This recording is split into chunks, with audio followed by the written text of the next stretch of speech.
अस्सलाम वालेकुम नाज़रीन, हमारी वीडियो का टाइटल है मोर शॉप्स लेस पीपल। बहरिया टाउन कराची से मुतल्लिक हमारी ये वीडियो है जो रिकॉर्ड करने जा रहे हैं। इसमें भी हमारे कस्टमर्स, रेगुलर ऑडियंस जो हमें सुनते हैं, देखते हैं, फीडबैक देते रहते हैं, उसी के मुतल्लिक हमने उन्हीं चीज़ों को मलहूज़े खाते रखते हुए आज ये वीडियो रिकॉर्ड की है या कर रहे हैं आपके सारा फीडबैक देने के लिए। देखिए, बहुत सारे हमारे कस्टमर्स हैं जो सवाल और उनके कमेंट्स यही होते हैं कि इतनी ज़्यादा शॉप्स आए दिन आप ये बुकिंग करवा रहे होते हैं कि फ़लाँ प्रोजेक्ट लॉन्च हो गया, उसमें ग्राउंड फ्लोर पे शॉप ले लें, फूड कोर्ट में शॉप ले लें, और जबकि बहरिया टाउन की आबादी तो कुछ भी नहीं है। बहरिया टाउन की आबादी 1.5 से 2 लाख होगी मैक्सिमम, और इतने लोग हैं बहरिया टाउन में और आए दिन हज़ारों की तादाद में यहाँ पे शॉप्स हैं जो आप लोग ऑफ़र करते जा रहे हैं। यानी जिस दिन से ऑलमोस्ट ये कंस्ट्रक्शन का आगाज़ हुआ है बाकायदा तौर पे, साल 2021 और 20 को मैं बाकायदा ये कहा करता था कि कंस्ट्रक्शन रेवोल्यूशन आ चुका है अब बहरिया टाउन की मार्केट में। यानी हाई राइज बिल्डिंग बनेगी। पहले हॉरिजॉन्टली बहरिया टाउन ने ग्रो किया, एक इंफ्रास्ट्रक्चर बना दिया बहरिया टाउन मैनेजमेंट ने, और अब वर्टिकल ग्रो करेंगे, यानी हाई राइज बिल्डिंग का दौर आ गया। अच्छा, हाई राइज बिल्डिंग के इस दौर में यानी जब बहुत सारे प्रोजेक्ट लॉन्च हुए तो फिर हर प्रोजेक्ट ने, जिसमें आप ये कह लें मॉल एंड रेजिडेंसी का कॉन्सेप्ट दिया, उसमें पहले 3-4 फ्लोर्स को कमर्शियल शॉप्स के ऊपर ही डिपेंड करना था, और उससे ऊपर वाला जो पोर्शन था वो 100% रेजिडेंशियल था। तो इस कॉन्सेप्ट के ऊपर भी बहुत सारे प्रोजेक्ट्स बने हैं जिसमें 100% बन के डिलीवर आज तक एक भी नहीं हुआ अभी तक बहरिया में। जो Abul Qasim mall and residency का प्रोजेक्ट है वो ऑलमोस्ट डिलीवर होने के करीब है। हम ये कह सकते हैं कि 30 स्टोरी बिल्डिंग का ग्रे स्ट्रक्चर बन गया है। डोमिनियन ट्विन टावर का भी जो 30 स्टोरी बिल्डिंग का ग्रे स्ट्रक्चर है वो बना हुआ है, लेकिन फिनिशिंग जॉब अभी बाकी है, और यही 1-2 प्रोजेक्ट्स हैं जो बहरिया टाउन की तारीख में सबसे पहले डिलीवर होंगे। Coming back to our point कि ज़्यादा दुकानें यहाँ पे बहुत सारी हैं, जो अगर हम एक प्रोजेक्ट की अगर काउंट करें तो वो हज़ारों की तादाद बन जाएगी, और जबकि चंद लाख लोग यहाँ पे रहने आएंगे। ये आज 1.5 से 2 लाख आबादी है बहरिया टाउन की। तो ऐसा क्यों है, आप लोग इतनी शॉप्स हमें देते जा रहे हैं, इसमें इन्वेस्ट करना कैसा है, क्यों हमें इन्वेस्ट करवा रहे हैं, और ये कामयाब होंगी भी या नहीं होंगी, तो इन चीज़ों के ऊपर हम आज बात करने जा रहे हैं। और देखें, सबसे पहले मैं ये भी बताता चलूँ कि बहरिया टाउन में जो शॉप्स हैं उनके कॉन्सेप्ट को समझें, फिर जो कोई भी प्रोजेक्ट है उसके कॉन्सेप्ट को समझिएगा। इसके अलावा ग्राउंड फ्लोर पे जो शोरूम्स या शॉप्स दी जाती हैं उसकी टेक्निक को समझना है कि वो अलग से अपनी ही अहमियत की हामिल क्यों हैं। अभी AQ सुपर मार्केट बहरिया टाउन में फर्स्ट एवर प्राइवेट प्रोजेक्ट है जो डिलीवर हुआ है, जो किसी भी प्राइवेट बिल्डर ने कमिट किया और वो कर दिखाया, यानी डिलीवर कर दिया, वो AQ सुपर मार्केट का प्रोजेक्ट है। इम्तियाज़ मेगा स्टोर के बिल्कुल सामने ये वाली सारी की सारी जो ऑप्शंस हैं ये आप लोगों को दी गई यहाँ पे शॉप्स, जिसमें आज मुख्तलिफ़ तरह की, मैंने पहले भी वीडियो रिकॉर्ड की हैं, वहाँ पे काम कर रहे हैं वकास मुग़ल साहब, उनका मैंने इंटरव्यू भी किया, जो कि AQ मैनेजमेंट के रिप्रेजेंटेटिव भी हैं वहाँ पे, और जितने भी रेंटल कॉन्ट्रैक्ट्स हैं उसको भी देख रहे हैं, मैनेजमेंट को भी देख रहे हैं। तो मैंने उनसे भी ये चीज़ पूछी और ख़ुद भी जाके ऑब्ज़र्व किया। आज वहाँ कोई भी कपड़े जूते ख़रीदने की दुकान हो, कोई छोटे बड़े ब्रांड्स हों, आपने नलकी धागा ख़रीदना हो, ड्राई फ्रूट लेना हो, मोबाइल ख़राब हो, आपका लैपटॉप की रिपेयरिंग हो, या नया मोबाइल या नया लैपटॉप आप लोगों ने परचेज़ करना हो, इसके अलावा घरों की मेंटेनेंस से मुतल्लिक प्लम्बर या धोबी आप लोगों को चाहिए हो, आपको टेलर चाहिए हो, तो ये सारी की सारी चीज़ें इस मार्केट में आप लोगों को मिलेगी। अब आप लोगों को कराची शहर के सदर या और कई जगहों पे जाने की ज़रूरत पेश नहीं आएगी, क्योंकि अब यहाँ पे सारी चीज़ें प्रोवाइड की जा रही हैं। अब फिर सवाल वहीं का वहीं है कि इतनी ज़्यादा दुकानें, तो मैं आप लोगों को बताता हूँ कि देखें, यहाँ पे शॉप्स को अगर काउंट करेंगे तो ऑब्वियसली जितने प्रोजेक्ट्स आ रहे हैं, आए दिन प्रोजेक्ट आते जा रहे हैं, तो उसके ऊपर मेरे पास एक ही पॉइंट है कि देखें, ये आबादी जो आज चंद लाख पर मुश्तमिल है, ये चंद लाख नहीं रहेगी, ऑब्वियसली ये बढ़ेगी भी। अभी कुछ ऐसे एस्पेक्ट हैं जिसकी वजह से बहरिया टाउन की आबादी कम है, या लोग आते हैं बहरिया टाउन की लाइफ को एक्सपीरियंस करते हैं, और फिर कुछ लोगों को महंगी लगती है, अफोर्ड नहीं कर पाते, वो बहरिया टाउन से वापस भी चले जाते हैं। ये सारी बातें हकीकत हैं, सच हैं, इसमें कोई धोखा, फ्रॉड या झूठ या जो बनावटी बातें नहीं हैं। ऐसा भी हुआ है कि लोग आए हैं, वो अफोर्ड नहीं कर पाए, उनको शहर से फासला काफ़ी था, उनको रोज़ जो है वो गो बैक करना पड़ता था, या अपने बिज़नेस के लिए आना जाना, ट्रांसपोर्टेशन महंगी है, तो ये सारी चीज़ें ऐसे फैक्टर्स आए हैं। लेकिन आने वाले टाइम में ये भी सोचें कि अब देखिए मैं आइंदा 5 से 10 सालों में मुझे ये लगता है कि बहरिया टाउन कराची में आप लोगों के जितने नंबर ऑफ़ प्लॉट्स अवेलेबल हैं, यहाँ कम से कम जो घरों की तादाद है वो 1.5 से 2 लाख घर मज़ीद बनेंगे। 1.5 से 2 लाख घर बनेंगे आइंदा 5 से 10 सालों में। ये टीम PPL की एक सर्वे रिपोर्ट है, इसको आप लोग बिल्कुल जो है वो कंसीडर कर सकते हैं। 1.5 से 2 लाख घरों में कितनी बड़ी आबादी आएगी, कितना बड़ा चंक होगा। और जब चंद हज़ार लोग भी कहीं हों तो उनकी भी ज़रूरियात ज़िंदगी को पूरा करने के लिए बहुत बड़े बड़े चैलेंजेस को फेस करना पड़ता है। जब लाखों की तादाद में बहरिया टाउन में लोग आ जाएंगे तो फिर आप उनकी ज़रूरियात को पूरा करने के लिए देख लें कि डेली हर कोई सदर ट्रैवल नहीं करेगा, हर कोई गुलशन या जौहर नहीं जाएगा, हर किसी को यहीं से ही सारी ज़रूरियात पूरी करनी है। और यहाँ पे जिस तरह इम्तियाज़ मेगा स्टोर बन गया है, सबसे ज़्यादा फुटफॉल है, सबसे अच्छी ट्रैफिक है, सबसे ज़्यादा लोग इस जगह को विज़िट कर रहे हैं ताकि ग्रॉसरी और ज़रूरियात ज़िंदगी की सारी अशिया यहीं से ख़रीद सकें। उन लोगों को शहर में या कहीं और जाने की ज़रूरत नहीं है। देखिए अब जो फैक्टर्स हैं वो ये हैं कि अभी जितने भी मलीर एक्सप्रेस वे आइंदा 1 से 1.5 साल में इंशाल्लाह एक्टिव होगा, खुल जाएगा। अभी कराची शहर से DHA से जो कनेक्टिविटी है सबसे ज़्यादा वो हमें मलीर एक्सप्रेस वे के ज़रिए ही मिलेगी, क्योंकि आज से पहले लोगों का बहुत बड़ा ऑब्जेक्शन या एतराज़ ये है कि हमें ट्रांसपोर्ट बड़ी महंगी पड़ती है या बहुत ज़्यादा टाइम टेकिंग है ये प्रोसीजर कि हमें कहाँ क्लिफ्टन है, कहाँ DHA है और कहाँ नॉर्थ नाज़माबाद है, वहाँ से ट्रैवल करके हमें बहरिया की तरफ आना पड़ता है। अगर किसी की जॉब है, कोई गवर्नमेंट जॉब कर रहा है, प्राइवेट सेक्टर में जॉब कर रहा है, तो उसको जब डेली ट्रैवल करना पड़ता है तो बहुत बड़े चैलेंज का सामना करना पड़ता है। ट्रांसपोर्टेशन, फ्यूल, कॉस्टिंग, हर चीज़ उनको महंगी पड़ती है। लेकिन जब ये सारी की सारी चीज़ें बहरिया टाउन में होंगी तो लेट्स सपोज कि वो आपकी सारी कॉस्ट कटिंग भी होगी, फिर यहीं पे एक नई दुनिया बसेगी। इंफ्रास्ट्रक्चर तो बहरिया ने दे दिया, लाइफस्टाइल भी बहरिया ने इंट्रोड्यूस करवा दिया। अब पहले आइए पहले पाइए की बुनियाद पे वही शॉप्स, वही मार्केट्स या वही कॉन्सेप्ट कामयाब होंगे जो पहले 5 सालों में डिलीवर कर चुके होंगे।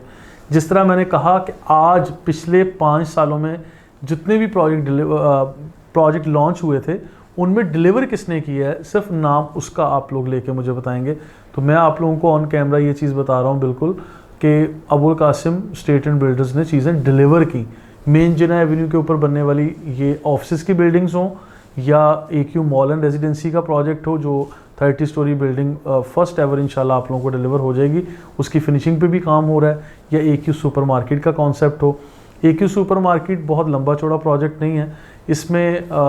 जो है बेसमेंट, ग्राउंड और ये लोअर ग्राउंड का एरिया भी है, उसके अलावा फर्स्ट फ्लोर और सेकंड फ्लोर पर मुश्तमिल ये पूरी मार्केट ख़त्म हो जाती है। इसके अंदर बहुत सारी दुकानें हैं, लेकिन 100% शॉप्स आज रेंट आउट भी नहीं हुई, ऑक्यूपाइड भी नहीं हुई, क्योंकि अभी चंद हफ्ते हुए हैं इसकी पोजीशन अनाउंस हुए और आज मोर देन 65 शॉप्स ऑक्यूपाइड हो चुकी हैं। ठीक है, 65 शॉप्स का यहाँ पे खुल जाना बहुत बड़ी कामयाबी आई बिलीव कि बहरिया टाउन की जितनी आप और मैं जानते हैं कि बहुत कम आबादी है, इतनी आबादी के बावजूद भी चीज़ों का दिन ब दिन बढ़ते जाना और इसका कामयाब होना ये बहुत पॉजिटिव साइन है। इसके अलावा मैं आप लोगों को ये भी कहता हूँ कि देखें जो जितने भी ब्रांड्स हैं या फूड से मुतल्लिक जितनी भी आइटम्स होंगी वो लोग ग्राउंड फ्लोर के शोरूम्स को ही पसंद करेंगे। इवन मॉल एंड रेजिडेंसी के प्रोजेक्ट के अंदर वो फूड कोर्ट में चले जाएंगे, वो तीसरा या चौथा फ्लोर नॉर्मली होता है। वो फूड कोर्ट का कॉन्सेप्ट होगा जो किसी भी मॉल एंड रेजिडेंसी के प्रोजेक्ट के अंदर जाके आप फूड की कोई भी आइटम खोल रहे होंगे। और किसी भी मॉल एंड रेजिडेंसी के प्रोजेक्ट को या फूड कोर्ट को कामयाब करने के लिए मॉल की मैनेजमेंट कैसे काम करती है ये बहुत बड़ा सवालिया निशान होगा। मैं आप लोगों को बताता हूँ, आज कराची शहर बहुत बड़ी आबादी का शहर है, यहाँ पे हज़ारों की तादाद में शॉपिंग मॉल्स होंगे, लेकिन आप या मैं कितने शॉपिंग मॉल्स को फ्रीक्वेंट विज़िट करते हैं या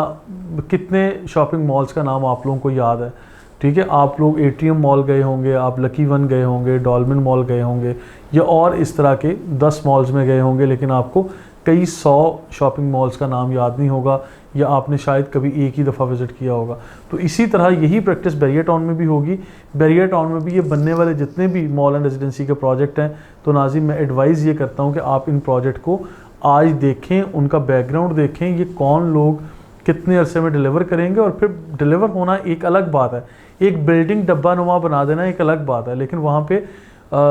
अलाइव रखना, उसको मेंटेन रखना, उसको यानी एक्टिव रखना, और उसको आबाद करना एक दूसरा कॉन्सेप्ट है, जो कि एक डिफरेंट जॉब है। अब कौन लोग अपने प्रोजेक्ट को कामयाब बनाने के लिए भरपूर कोशिश कर रहे होंगे, या आए दिन लकी वन मॉल की तरह या डॉल्फिन मॉल की तरह, एट्रियम मॉल की तरह, ओशन मॉल की तरह वो अपनी मैनेजमेंट को स्ट्रॉन्ग करके अट्रैक्शंस पैदा कर लेंगे, और आपकी फूड कोर्ट का रेंट भी बढ़ेगा, उसकी कीमतें भी बढ़ेंगी, वहाँ पे अपार्टमेंट की वैल्यू भी बढ़ेगी, वहाँ ग्राउंड फ्लोर पे खुला हुआ आउटलेट या कोई भी ब्रांड उसकी वैल्यू भी बढ़ेगी। तो ये सारी चीज़ें कौन करेगा, इससे मुतल्लिक आप लोगों को सोचने की बिल्कुल मैं तजवीज़ दूंगा। और फिर आए दिन मैं आप लोगों के सामने बहुत अच्छे अच्छे प्रोजेक्ट रखता रहता हूँ, जिस तरह आर्बिट टावर का प्रोजेक्ट मैंने रखा है, डॉल्चे मॉल का प्रोजेक्ट आपके सामने रखा है। जिन लोगों को मैं स्टडी कर चुका हूँ या जिन लोगों से मेरी मीटिंग्स हो चुकी हैं और मेरा एक्सपीरियंस अच्छा रहा है, या उन लोगों की प्रीवियस जो प्रोग्रेस है या नाम है या उनका काम है, वो देख के कम से कम आज मैं मुतमिन हूँ। तो ये सारी चीज़ें हम इंशाल्लाह आपके साथ शेयर भी करते रहेंगे। लेकिन अभी जिस तरह मैं हमेशा बात कर रहा हूँ कि आइंदा आप लोगों ने करना ये है कि शॉपिंग मॉल के अंदर जब भी शॉप लेनी है तो ऐसे शॉपिंग मॉल एंड रेजिडेंसी के प्रोजेक्ट में जाएं जो लोग डिलीवर जल्दी करेंगे, या जिनका प्रीवियसली एक्सपीरियंस अच्छा रहा है, या जिन लोगों ने बहुत सारी बिल्डिंग्स करके उसको लावारिस नहीं छोड़ा, उसकी मैनेजमेंट को ताहयात अपने पास रखा है, या उनकी मैनेजमेंट कमेटियाँ बनाई हैं, या उसको अलाइव रखने के लिए, एक्टिव रखने के लिए वहाँ लोगों को आबाद करवाया, और उसकी जो मैनेजमेंट है उसको स्ट्रॉन्ग करके उन चीज़ों को बिल्कुल एक्टिव रखा है। इस कॉन्सेप्ट पे आप लोगों ने काम करना है। और फिर दूसरी एक टिप ये दूंगा आप लोगों को कि ऐसी छोटी मार्केट्स के अंदर इन्वेस्ट करें, छोटी शॉप्स में इन्वेस्ट करें जो जल्दी डिलीवर भी हों, जो कोई 10 साल का प्रोजेक्ट ना हो, 5 साल का प्रोजेक्ट ना हो, जो महज साल 2 साल या 3 साल का प्रोजेक्ट हो, और उसकी बहुत ज़्यादा नंबर ऑफ़ स्टोरी बिल्डिंग ना बन रही हो। जिस तरह एक सुपर मार्केट की मैंने एग्जांपल दी है, इसी तरह अली सकलैन यहाँ पे बिल्डर्स हैं, बहरिया टाउन कराची में काफ़ी मारूफ़ हैं। इन लोगों ने एसक्यू लिबर्टी मार्केट बनाई, जिसकी basement, ground floor, first floor, second floor पर मुश्तमिल ये मार्केट है। ये भी छोटी सी मार्केट है, बड़ा डिफरेंट कॉन्सेप्ट है। फर्स्ट एवर जो कमर्शियल मार्केट इन लोगों ने डिलीवर की वो हेड ऑफिस के बिल्कुल सामने एवेन्यू 5 के ऊपर अली सकलैन की ये मार्केट है। तो मैं ये कहता हूँ कि अली सकलैन का ये ऑफ़र किया गया project one of the most prominent and successful project in the history of Bahria town Karachi. यहाँ पे भी ग्राउंड फ्लोर की शॉप्स की कीमतें कहाँ से कहाँ चली गई। छोटे छोटे शोरूम्स बने हुए हैं जिसके अंदर ग्राउंड फ्लोर का स्पेस 500, 600 या 700 स्क्वायर फीट है। इसमें मेज़नाइन भी आप बना सकते हैं, और बेसमेंट का अलग से एरिया दिया गया, उसको आप अलग से अगर परचेज़ करें तो अपने इसी शोरूम का या आउटलेट का हिस्सा भी बना सकते हैं, या फिर अलग से वो इंडिपेंडेंट आप लोग लेके रेंट आउट भी कर सकते हैं। ऐसा प्रोजेक्ट जो 1 से 1.5 साल में बनता है और उसको डिलीवर करना एज ए बिल्डर हमारे लिए भी आसान है, आपके लिए भी आसान है, और फिर कस्टमर के लिए भी इस चीज़ की आसानी है कि बहुत लंबे चौड़े अरसे के लिए आपको इंतज़ार नहीं करना पड़ेगा। अगर फॉर एग्जांपल यही प्रोजेक्ट 12, 18 या 30 मंजिला होता तो आप लोग वेट कर रहे होते थे, इससे ऊपर अपार्टमेंट्स बनेंगे, उनकी फिनिशिंग होगी अगले 8 से 10 सालों में, तो हम लोग यहाँ पे अपनी दुकान खोलने के काबिल होंगे, या बहरिया टाउन एनओसी देगा या परमिशन देगा, या बिजली पानी गैस की सहूलियत बहरिया टाउन ने अभी तक प्रोवाइड नहीं की, तो वो उन्हीं वजूहात की वजह से नहीं की। तो मैं ये आप लोगों को कहता हूँ कि जो छोटे प्रोजेक्ट हैं, छोटे साइज़ के प्रोजेक्ट हैं, जो जल्दी बन के डिलीवर होने वाले प्रोजेक्ट हैं, इसके अंदर आप लोग देखभाल के इन्वेस्ट किया करें, और फिर देखें कि कौन से प्रोजेक्ट रेजिडेंशियल प्रोजेक्ट के साथ इंटरलिंक हैं, यानी मॉल एंड रेजिडेंसी के प्रोजेक्ट हैं, कौन से प्रोजेक्ट 100% यानी प्योर कमर्शियल है। प्योर कमर्शियल का प्रोजेक्ट भी आप देखें, और मॉल एंड रेजिडेंसी का जो मिक्स एक वेंचर बना हुआ होता है उसको भी देखें। तो आइंदा जब भी आप लोग इन्वेस्ट करेंगे या शॉप्स के बारे में या कमर्शियल यूनिट्स के बारे में सोचेंगे, तो ज़रा इन चीज़ों को मलूज़े खाते रखें जो मैं अभी अपनी एक्सपीरियंस की बुनियाद पे बात कर रहा हूँ। अभी इसी तरह AQ सुपर मार्केट के बारे में या अली सकलैन की SQ लिबर्टी मार्केट के बारे में जो मैं कमेंट कर रहा हूँ, इसके बारे में मैं ज़्यादा पॉजिटिव हूँ, क्योंकि कम टाइम फ्रेम में जल्दी डिलीवर होने वाले ये प्रोजेक्ट हैं। उसमें हमारे कस्टमर्स भी कोई कंप्लेन नहीं कर रहे, क्योंकि जो टाइमलाइन दी गई उससे भी पहले, यानी कमिटेड टाइम से पहले आप लोगों को डिलीवर भी कर दिया गया।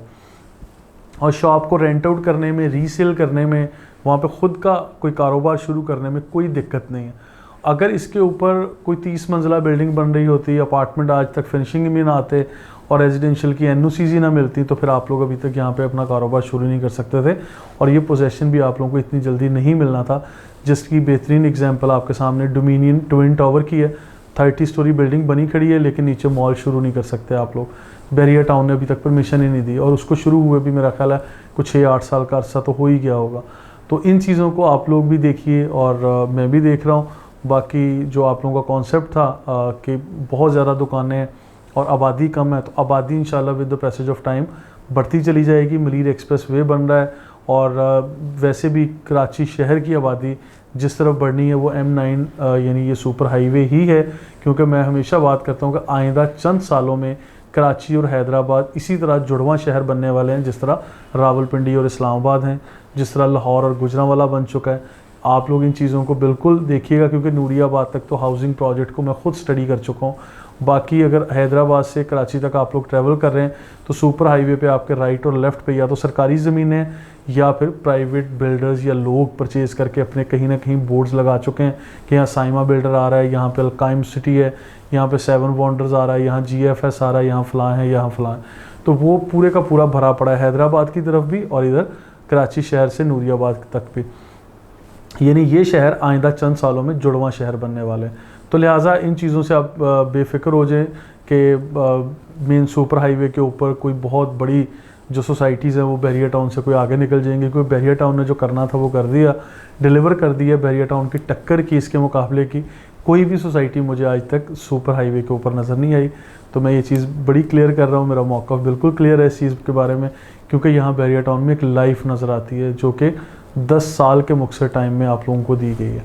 आप लोगों को चीज़ें डिलीवर की गई हैं। अगर गुज़िश्ता 10 सालों में इतना कुछ हो गया तो आइंदा 5 से 10 सालों में इससे डबल स्पीड से आबादी यहाँ आएगी। और फिर टीम PPL के सर्वे रिपोर्ट के मुताबिक जो यहाँ पे नंबर ऑफ़ प्लॉट्स हैं, जो खाली ज़मीन के टुकड़े यानी प्लॉट्स हैं 500 गज़, 1000 गज़ या 125 गज़, यहाँ पे तकरीबन 1.5 से 2 लाख जो ज़मीनी घर हैं वो बनने जा रहे हैं, जिसके अपार्टमेंट इससे अलावा होंगे, इससे अलग होंगे, अपार्टमेंट से अलग होंगे। अगर आबादी यहाँ पे चंद लाखों की भी आती है, और मैं हमेशा कहता हूँ कि कराची शहर की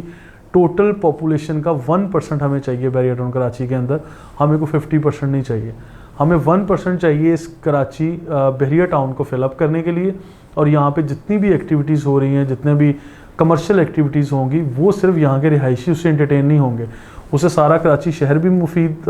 या इस्तिफ़ादा हासिल करेगा। और ये हैदराबाद से ट्रैवल करने वालों के लिए, नूरियाबाद से आने वालों के लिए,